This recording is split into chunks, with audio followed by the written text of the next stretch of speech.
बिस्मिल्लाहिर्रहमानिर्रहीम। आज हम एक्सरसाइज नंबर 1.5 को डिस्कस करने से पहले कुछ डिफिनेशंस को डिस्कस करते हैं, जिसमें हमारे पास सबसे पहले डिटर्मिनेंट ऑफ अ मैट्रिक्स है। सो अगर हम किसी मैट्रिक्स की डिटर्मिनेंट निकालते हैं तो इट मीन्स कोई भी स्क्वायर मैट्रिक्स होगा, अगर हम उसकी डिटर्मिनेंट निकालते हैं। फॉर एग्जांपल हमारे पास ABCD एक मैट्रिक्स है जिसमें 2×2 इसकी ऑर्डर है। इसकी अगर हम डिटर्मिनेंट निकालते हैं तो डिटर्मिनेंट में हम डायगोनल वैल्यूज को मल्टीप्लाई करते हैं। ये इसकी डायगोनल वैल्यूज है, इसको मल्टीप्लाई करते हैं। इसकी प्रोडक्ट से हम नॉन डायगोनल को माइनस करते हैं। जो भी इसकी वैल्यू आएगी वो हमारे पास डिटर्मिनेंट ऑफ अ मैट्रिक्स होगा। फॉर एग्जांपल हमारे पास एक मैट्रिक्स है जिसमें ABCD इसकी एंट्रीज है। सो AD ये डायगोनल वैल्यूज है, इसकी प्रोडक्ट है, और BC नॉन डायगोनल है। तो डायगोनल से नॉन डायगोनल को माइनस करते हैं। जो डिफरेंस आएगा वही होगा हमारे पास इसकी डिटर्मिनेंट, और वो कोई रियल नंबर होगा। इसी तरह अगर हम सिंगुलर मैट्रिक्स की बात करें, सिंगुलर मैट्रिक्स किसी भी मैट्रिक्स की अगर हम डिटर्मिनेंट निकाल दें तो उस डिटर्मिनेंट के बाद अगर उसकी वो रियल नंबर, उसकी वो आंसर हमारे पास 0 के इक्वल आ जाए तो उसको हम सिंगुलर मैट्रिक्स कहते हैं। फॉर एग्जांपल हमारे पास एक वैल्यू है, एक मैट्रिक्स है, इसमें 2 6 1 3 इसकी एंट्रीज है, और ये भी कोई स्क्वायर मैट्रिक्स है। इसी स्क्वायर मैट्रिक्स में इसकी ऑर्डर 2×2 है, ऑर्डर भी इसकी 2×2 है। तो ऑर्डर के बाद हम इसकी अगर डिटर्मिनेंट निकाल दें तो डिटर्मिनेंट में हम डायगोनल वैल्यूज को मल्टीप्लाई करते हैं। इसकी प्रोडक्ट से हम नॉन डायगोनल को माइनस करते हैं। 2 3 6 एंड 6 1 6। सो 6 - 6 = 0। अगर किसी मैट्रिक्स की डिटर्मिनेंट 0 के इक्वल आया तो उसको हम सिंगुलर मैट्रिक्स कहते हैं। तो इसी तरह नॉन सिंगुलर मैट्रिक्स, अगर हम किसी मैट्रिक्स की डिटर्मिनेंट को फाइंड आउट कर दें और डिटर्मिनेंट निकाल दें, अगर वो 0 के इक्वल ना आए तो वो होगी हमारे पास non singular matrix. For example जैसे हमारे पास कोई मैट्रिक्स है जिसमें 2 2 3 4 इसकी एंट्रीज है। 2×2 कोई स्क्वायर मैट्रिक्स है, इसकी एंट्रीज को अगर हम डिटर्मिनेंट निकालने के लिए, अच्छा डिटर्मिनेंट जो हमारे पास है वो हम DET एक से भी इसको डिनोट करते हैं और A डिटर्मिनेंट से भी इसको हम डिनोट कर सकते हैं। तो यहाँ पर हम नॉन सिंगुलर मालूम करना चाहते हैं। नॉन सिंगुलर में हमारे पास तो यहाँ पर नॉन डायगोनल की जो वैल्यूज है वो 3 और 2 है। सो 2 3 6, 8 - 6 = 0। 2 आ रहा है, सॉरी, इन दोनों की जो डिफरेंस हमारे पास आ रहा है वो 2। अगर इनकी जो डिटर्मिनेंट है वो इज नॉट इक्वल टू 0 आ जाए, इट मींस ये 2 है, सो ये इक्वल 0 के इक्वल नहीं है। सो इस तरह के मैट्रिक्स की डिटर्मिनेंट को हम नॉन सिंगुलर मैट्रिक्स कह सकते हैं। और इसी तरह हमारे पास हम adjoint of a square matrix निकालते हैं। Adjoint of a square matrix, अगर हम किसी स्क्वायर मैट्रिक्स की एडजॉइंट निकालते हैं तो उसकी एडजॉइंट को हमने क्या करना है, इसकी डायगोनल वाइज को मल्टीप्लाई करेंगे। जो डायगोनल की वैल्यूज है उसको मल्टीप्लाई करना पड़ेगा। फॉर एग्जांपल हमारे पास ये मैट्रिक्स है AD, इसकी जो डायगोनल वाली वैल्यूज है इसको हम मल्टीप्लाई करेंगे। इट मींस मैं यहाँ पर इसको सॉल्व करता हूँ। ABCD ये हमारे पास कोई भी मैट्रिक्स है। इस मैट्रिक्स में ABCD ये एक मैट्रिक्स है। इसके अगर मैं एडजॉइंट निकालना चाहूँ तो इसकी जो डायगोनल वाली वैल्यूज है, जैसे AD है, ये होगी हमारे साथ इंटरचेंज होगी। D A की जगह लिखी जाएगी और AD की जगह पे लिखा जाएगा। और इसी तरह जो नॉन डायगोनल वैल्यूज है उसकी साइन को हम इंटरचेंज करेंगे। अगर प्लस की वैल्यू था तो माइनस होगा, अगर माइनस की था तो प्लस होगा। अब ये मैट्रिक्स का एडजॉइंट हमने निकाल दिया और इसको हम एडजॉइंट ऑफ A से डिनोट करते हैं। ADJ एडजॉइंट ऑफ A से डिनोट करते हैं और ये इसका आंसर आ रहा है। तो इसी तरह क्वेश्चन नंबर 1 है एक्सरसाइज नंबर 1.5 का, find determinants of the following matrices and identify the singular और नॉन सिंगुलर। ये जितने 5 पार्ट्स हैं इसको हमने सबसे पहले इसको सॉल्व करना है, डिटर्मिनेंट्स निकालने हैं एंड डिटर्मिनेंट्स के बाद हमने ये फाइंड आउट करना है कि क्या ये सिंगुलर है या नॉन सिंगुलर है। तो सबसे पहले मैं इसकी डिटर्मिनेंट लूँगा। A determinant is equal to the 3, 5, 4, 2। Determinant लेने के बाद डायगोनल वाइज मल्टीप्लाई होगा 3 मल्टीप्लाई बाय 2, यानी डायगोनल की प्रोडक्ट से ये जो हमारे पास डायगोनल वैल्यूज है इसकी प्रोडक्ट को नॉन डायगोनल प्रोडक्ट से माइनस करते हैं and 4 multiply by 5, 2 3 6 minus 4 5 20। It means हमारे पास +6 माइनस 20 है, सो 20 माइनस 6 आपके पास आएगा 14, -14। सो ए डिटर्मिनेंट इज द -14।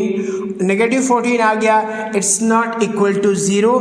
सो हमने डिफिनेशंस में यही पढ़ा था कि जो मैट्रिक्स की डिटर्मिनेंट 0 के इक्वल ना आए तो वो हमारे पास नॉन सिंगुलर मैट्रिक्स है। इसी तरह सेकंड को सॉल्व करते हैं। B determinants is equal to the 4 1 4 1। अगर हम इसकी डिटर्मिनेंट ले डायगोनल वाइज मल्टीप्लाई कर दे, नॉन डायगोनल से माइनस कर दे, सो 4 1 ज़ा 4 माइनस 4 1 ज़ा 4, 4 माइनस 4 इज इक्वल टू 0। सो यहाँ पर इसकी कंडीशन जो डायगोनल और नॉन डायगोनल है ये 0 के इक्वल आ रहा है। सो ये हमारे पास आ गया सिंगुलर मैट्रिक्स। इसी तरह जो पार्ट सी है इसमें भी वही रूल्स लगेगा। C determinant is equal to the 1/2 4/7 5/2 minus 8/7। determinant C determinant is equal to the 1/2 multiplied by -8/7 minus whole the minus 5/2 multiplied by 4/7, 2 1s are 2 4s are, so minus 4 multiplied upon 7 1s are 7 minus 4 5s are 20। बल्कि इसको हम cancel कर सकते हैं। 2 1s are 2, 2 2s are 4, 5 2s are 10, 7 1s are 7।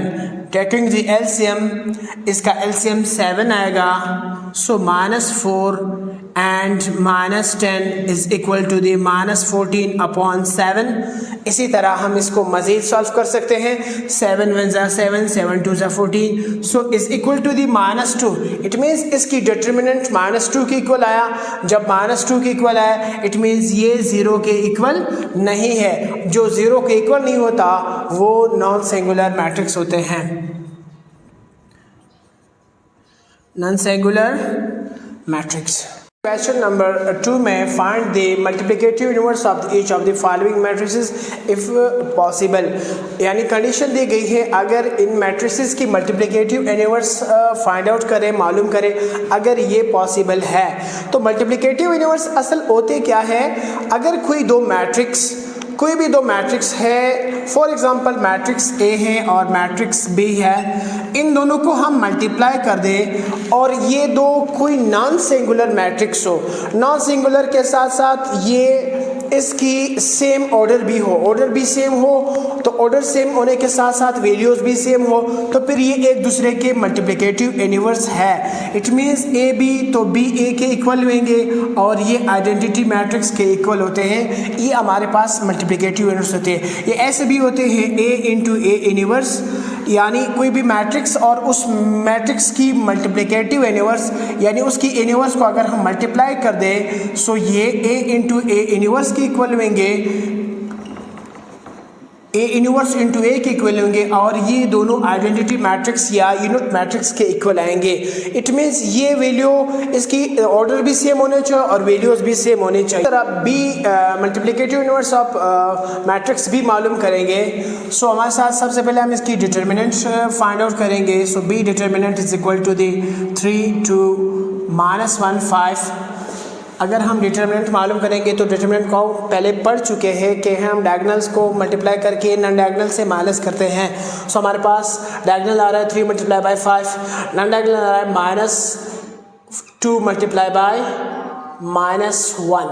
So 3 5s are 15 minus -2 और -1 minus into minus plus हो जाएंगे और 2 1s are 2। So this is equal to this 17 not equal to 0। So this is non singular matrix. ये non singular matrix आ रहा है और ये मज़ीद पॉसिबल है। तो मज़ीद अगर पॉसिबल है तो हम इसकी मल्टीप्लिकेटिव यूनिवर्स फाइंड आउट कर सकते हैं। मल्टीप्लिकेटिव यूनिवर्स फाइंड आउट करने के लिए हम सबसे पहले इसकी एडजॉइंट लेंगे। एंड देन एडजॉइंट लेने के लिए एडजॉइंट ऑफ बी हमारे पास क्या आ रहा है। एडजॉइंट को भी हम पढ़ चुके थे कि एडजॉइंट में हम क्या करते थे, इसमें डायगोनल वैल्यूज चेंज करते थे। 5 3 5 3 हो जाएंगे और बाकियों की साइंस इंटरचेंज हो जाएंगे। -1 +1 हो जाएगा, +2 -2 हो जाएगा। एंड देन ये रहा हमारे पास एडजॉइंट। जब एडजॉइंट भी मालूम हुआ और इसकी डिटर्मिनेंट भी मालूम हुआ तो हमारे पास वो था एक फार्मूला। वो फार्मूला ये था कि B inverse is equal to the 1/B determinant adjoint of B। इस फार्मूले से हम B इनवर्स को मालूम कर सकते हैं। So B inverse is equal to the 1/B determinant क्या है, B determinant is equal to the 17। So 17 put करूँगा, B डिटर्मिनेंट की जगह पे मैंने 17 को पुट कर दिया। And then adjoint of B की जगह पे मैं मैट्रिक्स पुट करूंगा। अब क्या है, ये जो हमारे पास 1/17 है ये पूरे मैट्रिक्स से यानी हर एंट्री से अलग अलग मल्टीप्लाई होगा। So B determinant is equal to the 5 × 1/17 -2 × 1/17 1 × 1/17 3 × 1/17। अब हमने इसको माइनस कर मल्टीप्लाई तो कर दिया। मल्टीप्लाई के बाद जो वैल्यू अगर कैंसिल होते हैं तो कैंसिल कर देंगे, लेकिन कोई भी वैल्यू भी 17 से कैंसिल नहीं हो रही। So B inverse is equal to the 5 1s are 5 5/17 2 1s are 2 minus -2 so 17 1/17 3/17। so this is the B inverse, this is the B multiplicative of B inverse।